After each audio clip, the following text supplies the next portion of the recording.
Welcome to my channel. Subscribe பண்ணாதவங்க subscribe பண்ணிக்கோங்க, bell ஐக்கானை கிளிக் பண்ணிக்கோங்க. இன்றைக்கி ராஜ்மாவை வச்சு ஒரு கறி குழம்பு எப்படி செய்கிறதுன்னு பார்க்கலாம் வாங்க. ராஜ்மாவை 6 மணி நேரம் நல்லா ஊற வச்சுக்கோங்க. அதை நல்லா வேக வச்சு எடுத்துக்கோங்க. மிக்ஸி பவுலில் பொடியாக நறுக்கி வச்ச வெங்காயம், பொடியாக நறுக்கி வச்ச தக்காளி ஆட் பண்ணிக்கோங்க. ஒரு டேபிள் ஸ்பூன் இஞ்சி பூண்டு விழுது ஆட் பண்ணிக்கோங்க.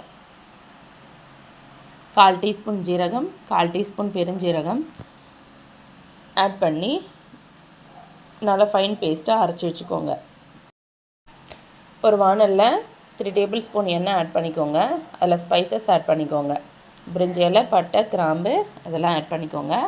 இந்த அரைச்சி வச்ச விழுதை இதில் ஆட் பண்ணி நல்லா கலந்து விட்டு வதக்கிக்கோங்க.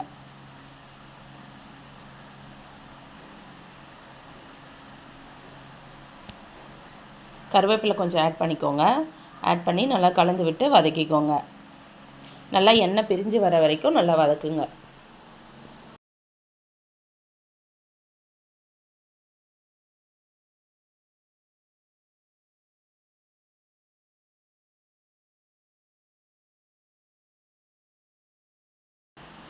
½ டீஸ்பூன் காரத்தூள், 1/4 டீஸ்பூன் மஞ்சள் தூள் ஆட் பண்ணி நல்லா கலந்து விட்டு வதக்கிக்கோங்க.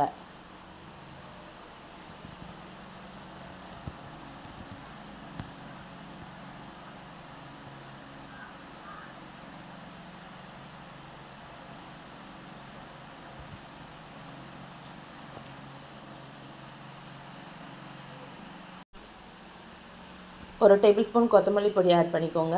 1/4 டீஸ்பூன் கரம் மசாலா ஆட் பண்ணிக்கோங்க. 2 டேபிள் ஸ்பூன் மிளகாய் தூள் ஆட் பண்ணிக்கோங்க. ஆட் பண்ணி நல்லா கலந்து விட்டு வதக்கிக்கோங்க.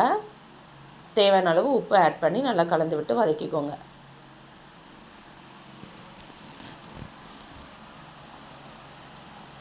நல்லா கலந்து விட்டு இந்த வேக வச்ச ராஜ்மாவை இதில் ஆட் பண்ணி நல்லா கலந்து விட்டுக்கோங்க.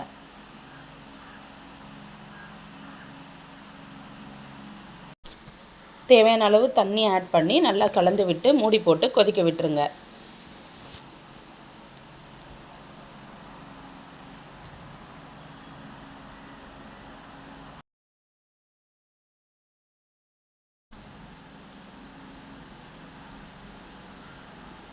நல்லா கொதி வந்ததும் கொத்தமல்லி இலையை தூவி இறக்குனா ராஜ்மா கறி குழம்பு தயார்.